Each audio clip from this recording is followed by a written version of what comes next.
ಮೊನ್ನೆ ನೀವೇನಾ ಸರ್ ಹೋಗಿದ್ದಲ್ಲಿ? ನಾನು ಹೋಗಿದ್ದೆ. ನೀವು ಮೇಡಮ್ ನಾನು ಹೋಗಿದ್ದೆ. ಇವತ್ತು ತಾವು ಕೂಡ ಭಾಳಷ್ಟು ವರ್ಷಗಳಿಂದ ಸರ್ವಿಸ್ ಮಾಡಿದ್ದೀರಿ. ಯಾವುದೇ ಒಂದು ಕ್ರಮ ತಗೊಳ್ಬೇಕಾದ್ರೆ ಆ ಕ್ರಮದ ಪೂರ್ವದಲ್ಲಿ ಏನು ಫಾರ್ಮಾಲಿಟೀಸ್ ಇದೆ ಅಂತಕ್ಕಂಥದ್ದು ತಮಗೆ ಗೊತ್ತಿಲ್ವಾ ಸರ್? ಗೊತ್ತಿದೆ. ಮಾತಾಡ್ಬೋದಾ? ಮಾತಾಡಿ. ಎಲ್ಲರಿಗೂ ನಮಸ್ಕಾರ.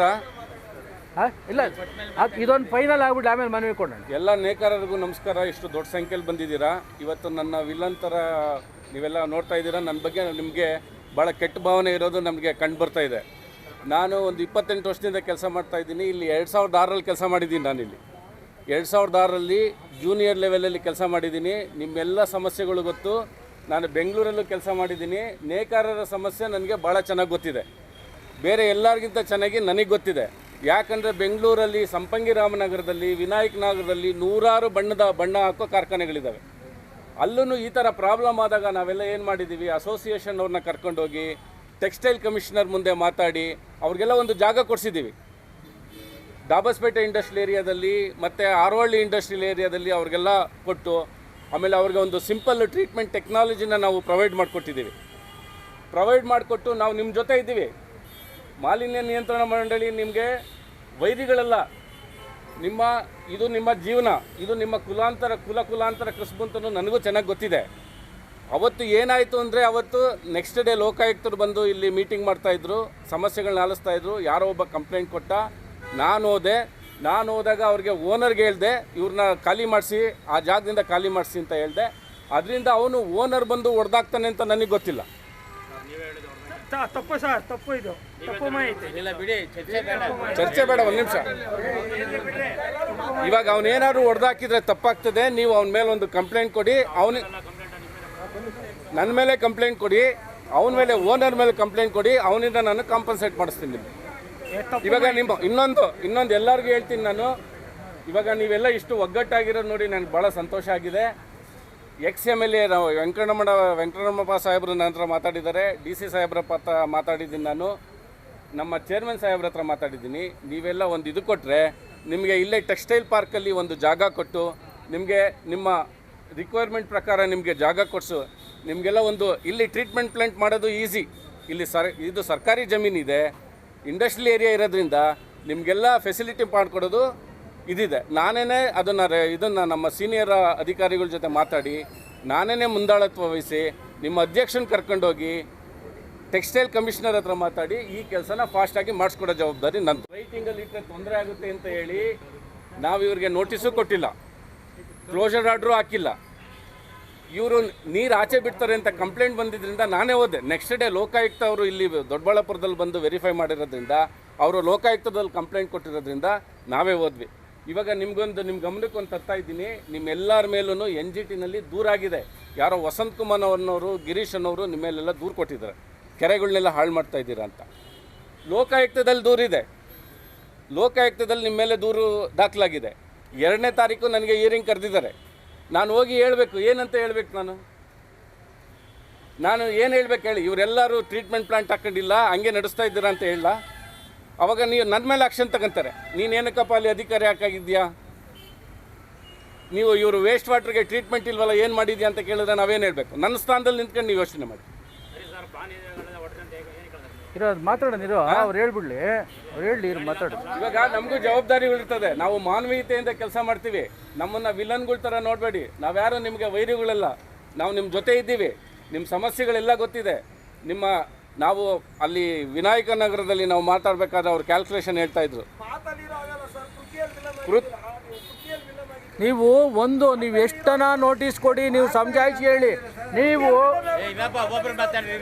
ನೀವು ಅವ್ರನ್ನ ಏಕಾಏಕಿ ಅವ್ರ ಮಾಲೀಕರು ಏನಪ್ಪ ಲಿಂಗಣ್ಣ ಒಂದು ನಿಮಿಷ ಹೇಳು. ಅವತ್ತೇನಾಯ್ತು ಹೇಳು, ಏನಾಯ್ತು? ಯಾರಮ್ಮ ಅವರು ಇದ್ರು, ಇವರು ಮೇಡಮ್ ಇದ್ರು. ಮೇಡಮ್ ಇದ್ರು. ಹೇಳ ಇಲ್ಲಿಂದ ಹೇಳ. ಬಂದ್ರವತ್ತು ಹಾಂ ಬಂದ್ಬಿಟ್ಟು ಏನು ಮಾತಾಡಕ್ಕೆ ಬಿಡ್ಲಿಲ್ಲ. ಹಾಂ ಖಾಲಿ ಮಾಡಿ ಹಾಂ ನಿಮ್ಮ ಯಜಮಾನ್ ನಂಬರ್ ಕೊಡಿ ಅಂದ್ಬಿಟ್ಟು ಯಜಮಾನ್ಗೆ ಫೋನ್ ಮಾಡ್ಬಿಟ್ಟು ಇವೆಲ್ಲ ಹೊಡೆದಾಕ್ಬಿಟ್ಟು ಬೆಳಿಗ್ಗೆ ಫೋಟೋ ಕಳಿಸ್ಬೇಕು ಅಂದ್ರು. ಹೊಡೆದಾಕಿಂತ ನಾವ್ ಹೆಂಗ್ ಹೇಳಕ್ಕಾಗುತ್ತೆ? ಹೇಳ್ತೀನಿ ಇವ್ರು ಮೇಡಮ್ ನೀವು ಅದು ಹೇಳಿದ್ದು. ಮೇಡಮ್ ಇದ್ರೆ ಹೇಳಿ. ನಾವು ಅಲ್ಲೇ ಇದ್ದೀವಿ, ನಾವು ರೆಕಾರ್ಡ್ ಮಾಡ್ಕೊ ಅದು ರೆಕಾರ್ಡ್ ಇದೆ ತೋರಿಸಿ. ಇವ್ರೆ ಎಲ್ಲ ಹೊಡೆದಾಕ್ಬಿಟ್ಟು ಫೋಟೋ ಕಳಿಸಿ. ರೆಕಾರ್ಡ್ ಇದೆ ತೋರಿಸಿ. ತಮ್ಮ ಹೆಸರು? ಅವ್ರ ಹತ್ರ ಇದೆ ಯಜಮಾನ್. ತಮ್ಮ ಹೆಸರು? ಲಿಂಗರಾಜ್. ಲಿಂಗರಾಜ್ ಅವರೇ, ದಯವಿಟ್ಟು ರೆಕಾರ್ಡ್ ಇದ್ರೆ ತೋರಿಸಿ. ನೀವು ಇವ್ರಿಗೆ ನಿಮ್ಮ ಸ್ನೇಹಿತರಿಗೆಲ್ಲ ತಪ್ಪಾಯ್ತು. ಅವರೇ ನಮ್ಮ ರೆಕಾರ್ಡ್ ಮಾಡಿ ತೋರಿಸಿ. ಅಲ್ಲಲ್ಲ, ಜಿಲ್ಲಾಧಿಕಾರಿಗಳ ಸಮ್ಮುಖದಲ್ಲಿ ಒಂದು Meeting ಆಗಿದೆ. ಮೀಟಿಂಗ್ ಆಯಿತು. ಆಗಿದೆ. ಅವತ್ತು ನೀವಿರಲಿಲ್ಲ, ನಾವು ಮೇಡಮ್ ಇದ್ರು. ಮೇಡಮ್ ಇದ್ರು ಅಲ್ಲಿ. ನಾವು 10 ಗಂಟೆಗೆ ಹೋದವರು 1 ಗಂಟೆವರೆಗೂ ಕೂಡ ಬಣ್ಣದ ಫ್ಯಾಕ್ಟ್ರಿ ಮಾಲೀಕರು ನಾನು ಎಲ್ಲ ಕೂಡ ಕೂತೇ ಇದ್ದೀವಿ. ನಮ್ಮ ಸಬ್ಜೆಕ್ಟ್ ಇವಾಗ ಬರ್ತದೆ ಅವಾಗ ಬರ್ತದೆ ಅಂತ ನಾವು ಕಾಯ್ತಾನೆ ಇದ್ದೀವಿ. ಆದರೆ ಅವತ್ತು ನಮ್ಮ ಸಬ್ಜೆಕ್ಟೇ ಇಲ್ಲ ಅಲ್ಲಿ. ಯಾಕೆ ಅಂದರೆ ಯಾರೋ ಅಂದರೆ ಅಯ್ಯೋ ಗುಬ್ಬಿ ಮೇಲೆ ಯಾಕ್ರಿ ಬ್ರಹ್ಮಾಸ್ತ್ರ ಬಿಡ್ತೀರಾ ಅಂತ ಹೇಳಿ ಅಧಿಕಾರಿಗಳೇ ಮಾತಾಡಿಕೊಂಡ್ರು ಅಧಿಕಾರಿಗಳೇ. ಆಮೇಲೆ ಇನ್ನೊಬ್ಬರು ನಮ್ಮ ಊರಿನ ಶಾಸಕರು ಬಂದು ಅಯ್ಯೋ ಅವ್ರ ಮೇಲೆ ಯಾಕ್ರಿ ಓದ್ತೀರಾ ಸುಮ್ಮನೆ ಅಂತೇಳಿ ಅವರು ಪಾಪ ಅಂದು ಅವತ್ತು ಆ ಸಭೆಯಲ್ಲಿ ಒಂದು ತೀರ್ಮಾನ ಆಯಿತು. ಏನು ಅಂದರೆ ನೋಡಿ ಸರ್, ಇದು ಸಮಸ್ಯೆ ಅಂತೂ ಕಾನೂನು ರೀತಿಯ ಇದೆ. ಅದಕ್ಕೆ ನಾವು ಒಂದು ನೀರನ್ನು ಶೇಖರಣೆ, ನೀರನ್ನು ಸ್ಟೋರೇಜ್ ಮಾಡಿಡಿ. ಆ ಸ್ಟೋರೇಜ್ ಮಾಡಿರ್ತಕ್ಕಂಥ ನೀರನ್ನು ನಾವು ಶೇಖರಣೆ ಮಾಡುವಂಥ ವ್ಯವಸ್ಥೆಯನ್ನು ನಾವು ಮಾಡ್ತೀವಿ ಅಲ್ಲಲ್ಲಿ ಕೇಳಿ ಮಾಡ್ತೀವಿ ಅಂತ ಹೇಳಿದ್ರು. ಆದರೆ ಸರ್ಕಾರದ ಲೆವೆಲಲ್ಲಿ ಮತ್ತು DC ಮತ್ತೊಂದು ಕೋರ್ಟು ಮತ್ತೊಂದು ಮಕ್ಕದಲ್ಲಿ ಬಣ್ಣದವ್ರದ್ದು ಪ್ರಸ್ತಾಪನೆ ಇಲ್ಲ. ಬಣ್ಣದವ್ರು ಎಲ್ಲೂ ಕೂಡ DC ಅವರು ಕೂಡ ಮಾತಾಡಲಿಲ್ಲ. ನಾನೇ ಇಂಟ್ರೊಡ್ಯೂಸ್ ಮಾಡ್ಕೊಳ್ಳೋವಾಗ ಬಣ್ಣದ ಫ್ಯಾಕ್ಟ್ರಿಗಳ ಪರವಾಗಿ ಬಂದಿದ್ದೀನಿ ಅಂತ ಹೇಳಿದ್ರೆ ಆಯಿತು ಸರ್ ಅಂತ ಹೇಳಿದವರು ಮತ್ತೆ ಬಣ್ಣದ ಫ್ಯಾಕ್ಟ್ರಿ ಬಗ್ಗೆ ಪ್ರಸ್ತಾಪನೆ ಮಾಡಲಿಲ್ಲ. 2 ಅವರ್ಸ್ ಕೂತಿದ್ದೀವಿ. ಪಾಪ ಮೀಟಿಂಗೇ ಮುಗಿಸಿ ಎದ್ದೋಗ್ಬಿಟ್ರು ಅವರು. ಸರ್ ಬೇಟೆಗೆ ಹೋದಾಗ ಏನೋ ಒಂದು ಎತ್ಕೊಂಡು ಹೋಗ್ಬೇಕಲ್ಲ. ಹೆಂಗೆ ಸರ್ ಇದು? ಅಲ್ಲಲ್ಲ, ಇಲ್ಲಿ ಕೇಳಿ ನೀವು ಒಳ್ಳೆ ಅಧಿಕಾರಿ, ಕೆಲಸ ಚೆನ್ನಾಗಿ ಮಾಡಿ ಬಂದಿದ್ದೀರಿ, ಅದರಲ್ಲೆರಡು ನಮ್ಮದೇನು ತಪ್ಪಿಲ್ಲ. ಆದರೆ ಇವತ್ತು ಆಗಿರ್ತಕ್ಕಂಥ ಇನ್ಸಿಡೆಂಟು 80 ವರ್ಷದ ಇತಿಹಾಸದಲ್ಲಿ ಯಾವತ್ತೂ ಇಲ್ಲ. ನೀವು ಇವತ್ತು ನೋಡಿ ಆ ಮನುಷ್ಯನ ಲಿಂಗಣ್ಣನಿಗೆ ನ್ಯಾಯ ಅಲ್ಲ, ಇಲ್ಲಿ ಕೇಳಿ ಸರ್, ಅವನಿಗೆ ನೀವು ಪರ್ಯಾಯ ವ್ಯವಸ್ಥೆ ಆಗೋ ತನಕನು ಅವ್ರ ಮಾಲೀಕರಿಗೆ ಒಂದು ಮಾತು ಹೇಳಿದ್ರೆ ಮಾಲೀಕರಿಗೆ ಹೇಳಿ ಅವ್ನು ಬಣ್ಣ ಮಾಡ್ಕೊಳ್ಳೋ ಅಂಥ ವ್ಯವಸ್ಥೆಯನ್ನು ಮಾಡಿಕೊಡಿ, ದಯವಿಟ್ಟು ಮಾಡಿಕೊಡಿ.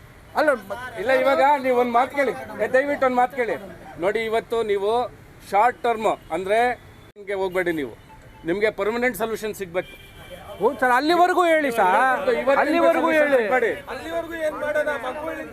ನಿಮ್ಗೆ ಯಾರಿಗೂ ತೊಂದರೆ ಕೊಡಲ್ಲ. ನಾನು ಇಲ್ಲಿ ನಿಂತ್ಕೊಂಡು ಪ್ರಾಮಿಸ್ ಮಾಡ್ತಾ ಇದ್ದೀನಿ, ನಿಮ್ಗೆಲ್ಲ ವಾದ ಮಾಡ್ತಾ ಇದ್ದೀನಿ. ನಾನು ಇಲ್ಲಿರೋವರೆಗೂ ಯಾವುದೇ ಬಣ್ಣದ ಕಾರ್ಖಾನೆಗಳಿಗೂ ತೊಂದರೆ ಆಗಲ್ಲ. ನೀವು ನಿಮ್ಮ ನೀರನ್ನ ಶೇಖರಿಸಿಟ್ಕೊಳ್ಳಿ. ಅದನ್ನು ನಾನು ನಮ್ಮ ಐಆರ್ ಆಫೀಸರ್ಸ್ ಜೊತೆ ಮಾತಾಡಿ ಅದನ್ನು ನಾವೇ ಕಲೆಕ್ಟ್ ಮಾಡಿ ಟ್ರೀಟ್ಮೆಂಟ್ ಮಾಡೋಕ್ಕೆ ಏನಾದ್ರು ವ್ಯವಸ್ಥೆ ಮಾಡ್ತೀವಿ. ಅಲ್ಲಿವರೆಗೂ ನೀವು ದಯವಿಟ್ಟು ಯಾರು ಚರಂಡಿಗಾಗಲಿ ಕೆರೆಗಳಿಗಾಗಿ ನೀರನ್ನ ಬಿಡಬೇಡಿ. ಇಲ್ಲಿ ನಿಮ್ಮೂರಲ್ಲಿ ನಿಮ್ಮೂರನ್ನೇ ಭಾಳ ಆಕ್ಟಿವಿಸ್ಟ್ಗಳಿದ್ದಾರೆ. ಅದನ್ನು ವಿಡಿಯೋ ಮಾಡ್ತಾರೆ, ಯೂಟ್ಯೂಬ್ಗೆ ಹಾಕ್ತಾರೆ, ನಮ್ಮ ಮೇಲೆ ಹೋಗಿ ಲೋಕಾಯುಕ್ತಕ್ಕೆ ಕಂಪ್ಲೇಂಟ್ ಕೊಡ್ತಾರೆ, ಕೋರ್ಟಲ್ಲಿ ಪ್ರೈವೇಟ್ ಕೇಸ್ಗಳಾಗ್ತಾರೆ. ನಮಗೆ ಪೆನ್ಷನ್ ಸೆಟ್ಲಾಗಲ್ಲ, ಇನ್ಕ್ರಿಮೆಂಟ್ ಸಿಗಲ್ಲ, ಆ ಥರ ಎಲ್ಲ ಪ್ರಾಬ್ಲಮ್ಗಳಾಗುತ್ತೆ. ಅದಕ್ಕೆ ನನ್ನ ಮಾತು ಕೇಳಿ, ನಾನು ಈ ಥರ ಪ್ರಾಬ್ಲಮ್ನ ಸಾಲ್ವ್ ಮಾಡಿದ್ದೀನಿ ಬೆಂಗಳೂರಲ್ಲಿ. ನಿಮಗೆ ಪರ್ಮನೆಂಟ್ ಸೊಲ್ಯೂಷನ್ ಬೇಕು, ನಿಮಗೆ ಆದ ಒಂದು ಜಾಗ ಬೇಕು, ನಿಮಗೆ ಆದ ಶೆಡ್ ಬೇಕು, ನಿಮಗೆ ಆದ ಒಂದು ಕೊಳಚೆ ನೀರಿನ ನಿರ್ವಹಣೆ ವ್ಯವಸ್ಥೆ ಬೇಕು. ಅದೆಲ್ಲ ಮಾಡಿಸೋಣ. ಅದು ಸ್ವಲ್ಪ ಟೈಮ್ ಹಿಡಿಯುತ್ತೆ. ಅದಕ್ಕೆ ನಾನು ನಮ್ಮ ಹಿರಿಯ ಅಧಿಕಾರಿಗಳ ಜೊತೆ DC ಸಾಹೇಬ್ರ ಜೊತೆ ಮಾತಾಡಿ ಒಂದು ರೆಪ್ರೆಸೆಂಟೇಷನ್ ನಿಮ್ಮ ಅಧ್ಯಕ್ಷರನ್ನ ಕರ್ಕೊಂಡೋಗಿ ಅದನ್ನು ಎಕ್ಸೈಸ್ ಕಮಿಷನರು, ಟೆಕ್ಸ್ಟೈಲ್ ಮಿನಿಸ್ಟರ್ ಜೊತೆ ನಾವು ಒಂದು ಮೀಟಿಂಗ್ ಮಾಡಿ ಇದಕ್ಕೊಂದು ಪರಿಹಾರ ಮಾಡಿಕೊಡ್ತೀವಿ. ಇದೆಲ್ಲ ನಿಮ್ಮ ಕುಲಕಸಬು ನಮ್ಗೆ ಗೊತ್ತಿದೆ. ಇದರಲ್ಲಿ ಲಾಭನೂ ಕಡಿಮೆ ಇದೆ. ಇದರಲ್ಲಿ ಎಲ್ಲ ನಿಮ್ಮ ಮನೆಯವರೇ ಕೆಲಸ ಮಾಡ್ತೀರಾ. ನಿಮ್ಮ ಊಟದ್ದು ಇದು ನಿಮ್ಮ ಊಟದ ಪ್ರಶ್ನೆ, ಬದುಕಿನ ಪ್ರಶ್ನೆ. ಒಂದು ಮನವಿ ಮಾಡಿ ನೀವೆಲ್ಲರೂ ಸೈನ್ ಹಾಕಿ. ಆ ಮನವಿಗೆ ನೀವೆಲ್ಲರೂ ಸೈನ್ ಹಾಕಿ. ನಾನು DC ಸಾಹೇಬ್ರಿಗೂ ಕೊಡ್ತೀನಿ, ನಾನೇ ಖುದ್ದಾಗಿ ಇವ್ರ ಜೊತೆ ಹೋಗ್ತೀನಿ. ನಿಮ್ಮ ಟೆಕ್ಸ್ಟೈಲ್ ಕಮಿಷನರ್ ಹತ್ರ ಮಾತಾಡೋಣ. ಇದನ್ನು ಇದಕ್ಕೆ ವೇಗ ಕೊಡೋಣ.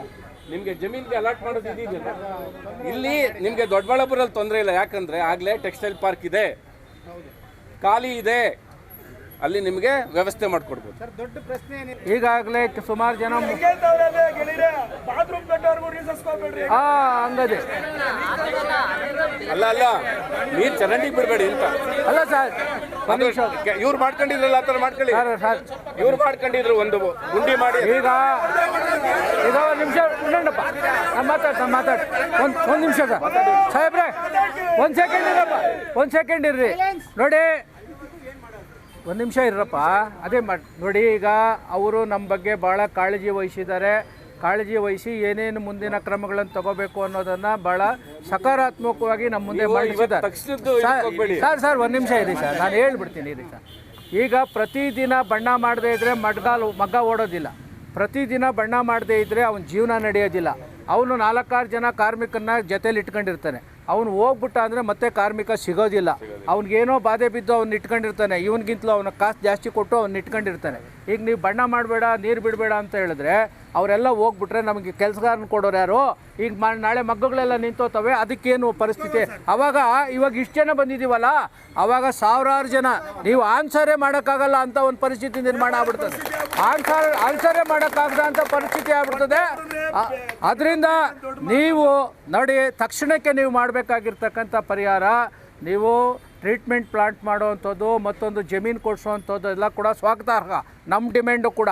ಆದರೆ ಅಲ್ಲಿವರೆಗೂ ಕೂಡ ನೀರು ಬಿಡಬೇಡ ಅಂತ ಹೇಳೋವಂಥ ಮಾತೇನು ಹೇಳ್ತೀರಿ? ನಿಮಗೆ ಅಷ್ಟು ಕಾನೂನಿಗೆ ಅಡ್ಡಿ ಬರ್ತದೆ ಅನ್ನೋದಾದರೆ ಅವರೆಲ್ಲರೂ ಕೂಡ ಸ್ಟೋರೇಜ್ ಮಾಡ್ಕೊಳ್ತಾರೆ. ನೀವು ವ್ಯವಸ್ಥೆ ಮಾಡಿಕೊಡಿ, ನಾವು ನೀರು ಕೊಡ್ತೀವಿ, ನಿಮಗೆ ನೀವು ಕೊಡ್ತೀವಿ. ಆಮೇಲೆ ಅವರಿಂದ ತಿಂಗಳಿಗೆ ಇಷ್ಟು ಕೊಡು, ಗಾಡಿಗೆ ಇಷ್ಟು ಕೊಡು ಅಂತ ಮಾತ್ರ ಕೇಳಬಾರ್ದು ಯಾರು. ನಿಮ್ಮ ಆರ್ಥಿಕ ಸ್ಥಿತಿ ಹೌದು, ನಿಮ್ಗೆ ಯಾವ್ದು ಹೊರೆ ಆಗಕ್ಕೆ ಬಿಡಲ್ಲ ನಾವು. ಬಿಡಬೇಡಿ, ಮಾಡಿಕೊಡಿ.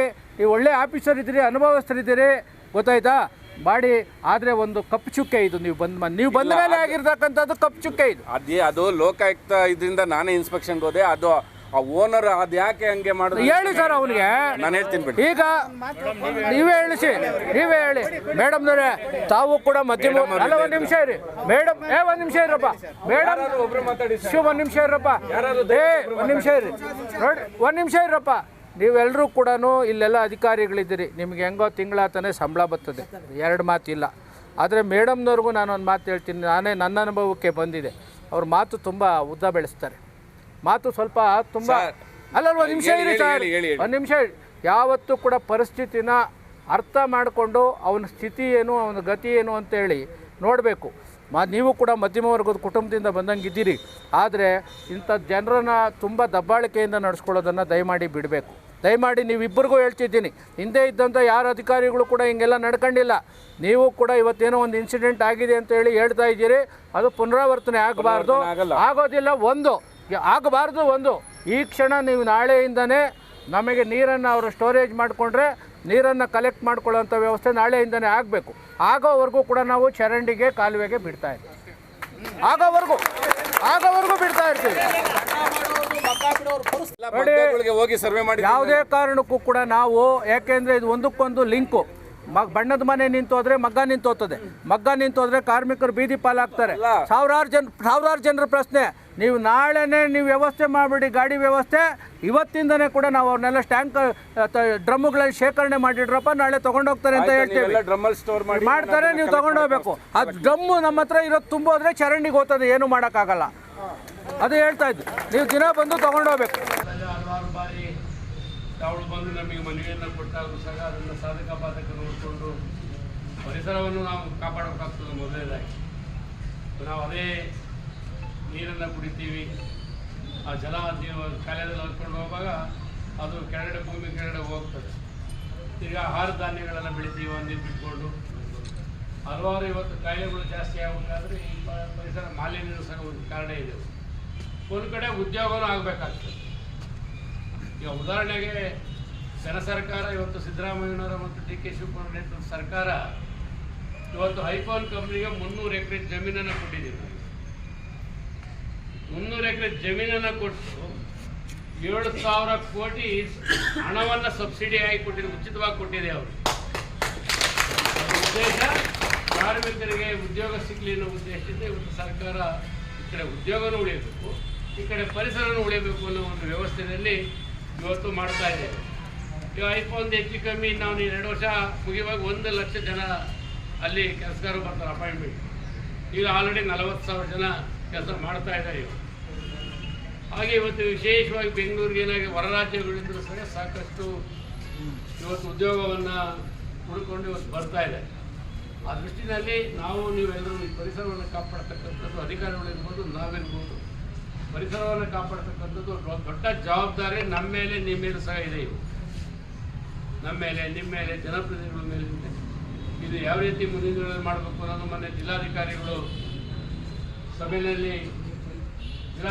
ಸಭೆ ಮತ್ತು ಇಲ್ಲಿ ಜನಪ್ರತಿನಿಧಿಗಳ ಸಭೆ ಆದಂಥ ಸಂದರ್ಭದಲ್ಲಿ ಜಿಲ್ಲಾಧಿಕಾರಿಗಳೇನೋ ಆ ಒಂದು ಟ್ರೀಟ್ಮೆಂಟು ವೆಹಿಕಲ್ ಬರ್ತದೆ, ಆ ವೆಹಿಕಲಿಗೆ ಕೊಡಿ ಅಂತಲೂ ಸಹ ಆದೇಶವನ್ನು ಮಾಡಿದ್ದಾರೆ. ಅದು ಮೊದಲನೇದಾಗಿ ಉಪಯೋಗಿಸ್ಬೋದು. ನಾನು ಮೊನ್ನೆ 10 ಜನ ನಾನು ಹೇಮಂತ್ ರಾಜ್ ಅವರು ನಮ್ಮ ಆಫೀಸಿಗೆ ಬಂದಾಗ ಹೇಳಿದೆ, ಎಲ್ಲರೂ ಒಟ್ಟಿಗೆ ಸೇರಿ ಯಾವುದಾದ್ರೂ ಸ್ವಲ್ಪ ನಗರದಿಂದ ದೂರದ ಪ್ರದೇಶದಲ್ಲಿ 1 ಎಕರೆ 2 ಎಕರೆ ಜಾಗ ತಾತ್ಕಾಲಿಕ, ಅದು ಪರ್ಮನೆಂಟ್ ಅಲ್ಲ. ಅದು ಸದ್ಯಕ್ಕೆ ಉದ್ಯೋಗ ನಿಂತ್ಕೋಬಾರ್ದು, ಮನೆ ಮಕ್ಕಳು ಓದ್ತಾ ಇದ್ದಾರೆ, ಜೀವನ ಇದೆ, ಆ ಜೀವನಕ್ಕೋಸ್ಕರ ತಾತ್ಕಾಲಿಕವಾಗಿ ಯಾವುದಾದ್ರೂ ಜಮೀನು ತೊಗೊಂಡು ಅಲ್ಲಿ ವ್ಯವಸ್ಥಿತವಾಗಿ ಒಂದು ಹುಂಡಿಯನ್ನು ಹೊಡ್ಕೊಂಡು ಟಾರ್ಪಲ್ ಆಗಿತ್ತು ಪಪ್ಪ ಅಲ್ಲಿ ಬಿಟ್ಕೊಂಡು, ಈಗ ಒಂದು 2 ಎಕರೆ ತೊಗೊಂಡಾಗ ನೀವು ಎಷ್ಟು ಜನ ಮಾಡ್ತೀರೋ 30-40 ಎಷ್ಟು ಸೆಟ್ ಹಾಕ್ಕೊಡ್ರಿ. ಅದು ಕಾನೂನು ಬಾಹಿರ ಇರ್ತದೆ. ಸದ್ಯಕ್ಕೆ ಅದಕ್ಕೆ ಅವಕಾಶವನ್ನು ನಾವು ಜಿಲ್ಲಾಧಿಕಾರಿಗಳ ಹತ್ರ, ನಗರಸಭೆ ಅಧಿಕಾರಿಗಳ ಹತ್ರ ಅದು ಮಾತಾಡಿ ನಾವು ಹೇಳ್ತೀವಿ. ಅದಕ್ಕೆ ಏನಾದರೂ ಒಂದು ಪರಿಹಾರ ಕಂಡು ಹಿಡ್ಕೊಳ್ಳೇಬೇಕಾಗ್ತದೆ. ನಾವಾಗಲಿ, ಅಧಿಕಾರಿಗಳಾಗಲಿ, ಸರ್ಕಾರ ಆಗಲಿ, ನಮ್ಮ ಜಿಲ್ಲಾಧಿಕಾರಿಗಳಾಗಲಿ ಅದನ್ನು ಮಾಡಬೇಕಾಗ್ತದೆ. ಆ ನಿಟ್ಟಲ್ಲಿ ಅದನ್ನು ಮಾಡ್ಕೊಂಡು ಹೋಗ್ಬೇಕಾಗ್ತದೆ. ಅದು ಇವತ್ತು ಈ ಕ್ಯಾನ್ಸರ್ಗಳಿರ್ಬೋದು, ಹಲವಾರು ಕಾಯಿಲೆಗಳು ಬರ್ತಕ್ಕಂಥದ್ದೆಲ್ಲ ಇದ್ರ ದೃಷ್ಟಿಯಲ್ಲಿ ಒಂದು ಕಡೆ ನಮಗೆ ವ್ಯಾಪಾರನೂ ಬೇಕು, ಒಂದು ಕಡೆ ಉದ್ಯೋಗನೂ ಬೇಕು, ಒಂದು ಕಡೆ ಜೀವನನೂ ಮಾಡಬೇಕು. ಗಾಡಿಗೆ ಬಡ್ಡಿ ಇದ್ದಂಗಿದು. ಅದರಿಂದ ನಾನು ಸಾಕಷ್ಟು ಮಂದಿ ನೀವೆಲ್ಲ ಬಂದು ಹೇಳಿದಾಗ ನಮ್ಮ ಪರಿಸರ ಅಧಿಕಾರಿಗಳು ಶುಕ್ರವಾರ ಫೋನ್ ಮಾಡಿ ಕೇಳಿದೆ, ಏಕಾಏಕಿ ನೀವು ಅದನ್ನು ತೊಂದರೆ ಮಾಡೋಕ್ಕೆ ಸಮಯ ಕೊಡಿ. ಇವತ್ತು ನೀವು ಮನೆ ಜಿಲ್ಲಾಧಿಕಾರಿಗಳು ನೀವು ಟ್ರೀಟ್ಮೆಂಟು ಗಾಡಿ ಬರ್ತದೆ, ಗಾಡಿ ಕೊಡಿ ಅಂತೇಳಿ ನಿಮಗೆ ಸಭೆಯಲ್ಲಿ ತಂದು ತಿಳಿಸ್ಕೊಟ್ಟಿದ್ದಾರೆ. ಆ ನಿಟ್ಟಲ್ಲಿ ಅರ್ಜೆಂಟಾಗಿ ಮಾಡ್ಕೊಂಡೋಗಿ ಮುಂದಿನ ದಿನಗಳಲ್ಲಿ ಅದಕ್ಕೆ ಏನು ಮಾಡಬೇಕು ಅಂತ ಪರ್ಯಾಯವಾಗಿ ನಾನು ಸರ್ಕಾರದ ಗಮನಕ್ಕೆ ಮಾಡ್ತೀನಿ. ಅದು ತಂದು ಅದು ಮಾಡೋಣ. ಇನ್ನು ವಿಶೇಷವಾಗಿ ನಾಳೆ ಸಮಯವನ್ನು ನಾನು ಕೊಡ್ತೀನಿ. ಹೇಮಂತದಲ್ಲಿ DC ಆಫೀಸಲ್ಲಿ ನಮ್ಮದು ಈ ಗ್ಯಾರಂಟಿ, ಪಂಚ ಗ್ಯಾರಂಟಿಗಳ ಒಂದು ಸಭೆ ಇದೆ. ನಮ್ಮ ರಾಜ್ಯಾಧ್ಯಕ್ಷರ ರೇವಣ್ಣವರು, ನಮ್ಮ ಎಲ್ಲ ಜಿಲ್ಲಾ ಅಧ್ಯಕ್ಷರುಗಳು, ತಾಲೂಕು ಅಧ್ಯಕ್ಷರುಗಳು, ತಾಲೂಕಿನ ಪದಾಧಿಕಾರಿಗಳು ಯಾವ ರೀತಿ ಒಂದು ಸಭೆಯನ್ನು ಮಾಡ್ತೀವಿ. ಆ ಸಭೆಯಲ್ಲಿ ನಮ್ಮ ಜಿಲ್ಲಾ ಉಸ್ತುವಾರಿ ಸಚಿವರಾದಂಥ ಮುನಿಯಪ್ಪ ಸಾಹೇಬರು ಸಹ ಬರ್ತಾರೆ, ಜಿಲ್ಲಾಧಿಕಾರಿಗಳು ಸಹ ಇರ್ತಾರೆ.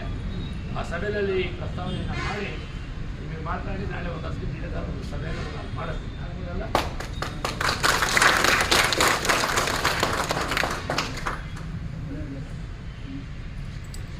ಆಮೇಲೆ ತದನಂತರ ಮೊನ್ನೆನೂ ಸಹ ನಮ್ಮ ಶಿವನಾಥ್ ಪಾಟೀಲ್ ಸಿಂಧಿ ಸಚಿವರು ಸಭೆಯನ್ನು ಕರೆದು ನಾನು ಸಹ ತಾಲೂಕಿನ ಪ್ರತಿನಿಧಿಯಾಗಿ ನನಗೂ ಫೋನ್ ಮಾಡಿದ್ರು. ಹೇಮಂತ್ ರಾಜ್ ಅವರು ಸಹ ಬಂದಿದ್ದರು. ಸಭೆಯಲ್ಲಿ ಹೋದಾಗ ಕೆಲವು ಈ ವಿಚಾರವನ್ನು ನಾನು ತಂದಿದ್ದೀನಿ. ಇದು ಭಾಳ ತೊಂದರೆ ಆಗಿದೆ, ಇದು ನೀವು ಮುಖ್ಯಮಂತ್ರಿಗಳಿಗೆ ಹೇಳಿ ಮುಖ್ಯಮಂತ್ರಿಗಳ ಗಮನಕ್ಕೆ ತಂದಿಲ್ಲ. ಸರ್ಕಾರಿ ಜಾಗ 1-2 ಎಕರೆ ಜಮೀನನ್ನು ನೀವು ಯೂಸ್ ಮಾಡಿಸ್ಕೊಳ್ಬೇಕು, ಇಲ್ಲಾಂದರೆ ಈ ಒಂದು ನೇಕಾರಿಕೆ ಭಾಳ ಹಿಂದುಳಿದ್ಬಿಡ್ತದೆ ಅಂತ ಹೇಳಿ ಸರ್ ನಮ್ಮ ಸಭೆಯಲ್ಲಿ ಕೆಲವು ಸಭೆಗಳನ್ನು ನಾನು ಮಾತಾಡಿದ್ದೀನಿ, ಹೇಮಂತ್ ಮಾತಾಡಿದ್ದೀನಿ. ಆ ನಿಟ್ಟಲ್ಲಿ ಅದನ್ನು ಮಾಡೋಣ ಅಂತ ಸಂದರ್ಭದಲ್ಲಿ ಹೇಳಿ ನಾನು ಸಾಯಂಕಾಲ ಫೋನ್ ಮಾಡಿ ಹೇಳ್ತೀನಿ, ಏನು ಬರಬೇಕು ಅಂತ ಬನ್ನಿ, ನಾಳೆ ಏನಾದರೂ ಇಂಥವನ್ನು ಮಾಡೋಣ. ಬಟ್ ಯಾವುದೇ ಕಾರಣದಿಂದಲೂ ಈಗ ನೀವು ಎಲ್ಲೆಲ್ಲಿ ಏನೇನು ಮಾಡ್ತಿದ್ದೀರೋ, ನೀವೇನೋ ಡ್ರೈನೇಜಿಗೆ ಪೈಪ್ ಇದ್ದರೆ ಪೈಪ್ ಕಟ್ ಮಾಡಿ, ಫಸ್ಟ್ ಕಟ್ ಮಾಡಿ ಡ್ರಮ್ಗಳೆಲ್ಲ ಏನು ತುಂಬಿಕೊಂಡು ಆ ಗಾಡಿಗೆ ಬಂದು ಅದನ್ನು ಕೊಡೋಂಥ ಕೆಲಸ ಮಾಡಿ. ಮಾಡೋದಕ್ಕೆ ಮಾಡಿ ನೀವು ವ್ಯಾಪಾರ ಮಾಡ್ತೀರಿ, ಇನ್ನೊಂದು 1% 0.5% ರೇಟ್ ಜಾಸ್ತಿ ಮಾಡ್ಕೊಳ್ಳಿ ಅಷ್ಟೇ.